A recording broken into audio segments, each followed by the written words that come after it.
सबसे बड़ा मुद्दा इस मुल्क में बेरोजगारी का है, मगर नरेंद्र मोदी को उसकी फिक्र नहीं है। किसान खुदकुशी कर रहे हैं, मोदी को उसकी फिक्र नहीं है। किसके पीछे पड़ गए? मुसलमानों के पीछे। मैं आपको हालिया 3-4 दिन के वाकयात बता रहा हूं। हमारे देश के प्रधानमंत्री को परवाह नहीं है अपने देश के बेरोजगार युवाओं की। हमारे देश के प्रधानमंत्री को परवाह नहीं है हमारे देश में चाइना द्वारा घुसपैठ करने वालों की।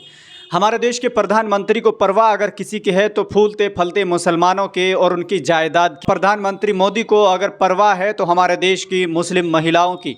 हमारे देश के प्रधानमंत्री मोदी को अगर किसी चीज़ की परवाह है तो वो है मुस्लिम महिलाओं के हिजाब की। हमारे देश के प्रधानमंत्री मोदी को अगर किसी चीज़ की परवाह है तो वो है हमारे देश की मुस्लिम महिलाओं के तलाक की। हमारे देश के प्रधानमंत्री अगर किसी चीज़ की परवाह करते हैं तो वो है हमारे देश में मुस्लिम समाज में होने वाले उन बच्चों की। लेकिन जिस चीज़ की हमारे देश के प्रधानमंत्री को परवाह होनी चाहिए उन सभी को दरकिनार कर देते हैं। इसी को देखते हुए आज असदुद्दीन ओवैसी का ये वीडियो सोशल मीडिया पर वायरल हो रहा है। आइए दोस्तों आपको दिखाते हैं कि आखिर किस तरीके से असदुद्दीन ओवैसी ने तमाम रणनीति की तरीके से धज्जियां उड़ाई हैं। आपको दिखाते हैं। सबसे पहले आप देखिए इस वीडियो को। सबसे बड़ा मुद्दा इस मुल्क में बेरोजगारी का है।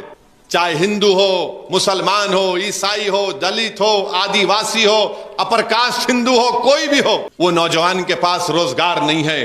वो रोजगार के लिए तड़प रहा है, मगर नरेंद्र मोदी को उसकी फिक्र नहीं है। किसान खुदकुशी कर रहे हैं कि एमएसपी मिलना चाहिए, मोदी को उसकी फिक्र नहीं है। चीन हमारी 2000 स्क्वायर किलोमीटर जमीन पर कब्जा करके बैठ गया। नरेंद्र मोदी कह रहे कि मैं और चीनी इंजीनियरों को भारत में आने का वीजा दूंगा और तुम पैसा इन्वेस्ट करो भारत में। आप अंदाजा लगाइए हमारे वजीर आजम की, उनकी हुकूमत की जहनियत का। ये रोजगार बेरोजगारी मसला है नहीं, किसान परेशान है नहीं, मगर किसके पीछे पड़ गए? मुसलमानों के पीछे।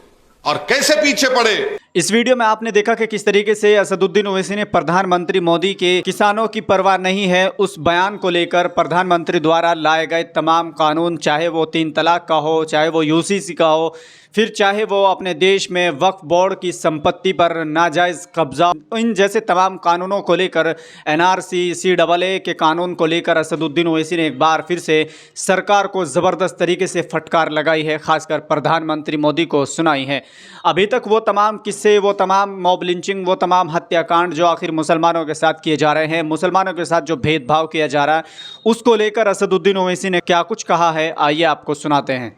मैं आपको हालिया 3-4 दिन के वाकयात बता रहा हूं, जाकर आप चेक कर लीजिए। 25 अगस्त के दिन त्रिपुरा में रानी बाजार में मुसलमानों की जायदादों पर हमले किए गए, जलाया गया। 30 मुस्लिम परिवारों को, फैमिलीज मुतासिर हुए। 10 घरों को तोड़ा गया, लूटा गया। 6-11 गाड़ियों को जला दिया गया। 6 दुकानों को बर्बाद किया गया। 3 भैंसों को लूट लिया गया और मुसलमानों के पास जो 4 गाय थी उसको भी छीन कर लेकर गए। फिर ओडिशा कटक में ये जो नाम निहाद गौ रक्षक हैं, इनको रक्षक बोलने के बजाय राक्षस कहना बेहतर होगा। इन्होंने एक ट्रक के ऊपर एक मुसलमान ड्राइवर को रस्सी से बांध दिया और उसकी खूब पिटाई की, मारा उसको। ये ग्रुप में मारते हैं, 1 to 1 कभी नहीं आते हरामजादे, ये पूरे ग्रुप में आते हैं। तो इस वीडियो में आपने देखा कि किस तरीके से असदुद्दीन ओवैसी ने उन तमाम मुद्दों को एकदम एक ही नाके में पिरो दिया है। जैसे एक नाके में सारे मोती को पिरो देते हैं, ठीक उसी तरह से असदुद्दीन ओवैसी ने हाल ही में हुई तमाम घटनाओं का जिक्र करते हुए प्रधानमंत्री मोदी की या फिर प्रधानमंत्री मोदी के द्वारा चलाई गई उस सरकार की पोल खोल दी है। उस सरकार की तमाम नाकामियाँ, असफलताएं जो है वो जनता के सामने रख दी हैं। अब आप सोच सकते हैं कि प्रधानमंत्री मोदी की सोच क्या है, उनकी नीति क्या है और उनकी रणनीति क्या है, वो खुले तौर पर आपके सामने आ गई है। आप इस वीडियो को लेकर क्या सोचते हैं हमें कमेंट बॉक्स में ज़रूर बताएं और इस वीडियो को ज़्यादा से ज़्यादा शेयर ज़रूर करें। फिलहाल के लिए इतना ही, मिलते हैं फिर से एक और नए वीडियो के साथ। खुदा हाफिज़।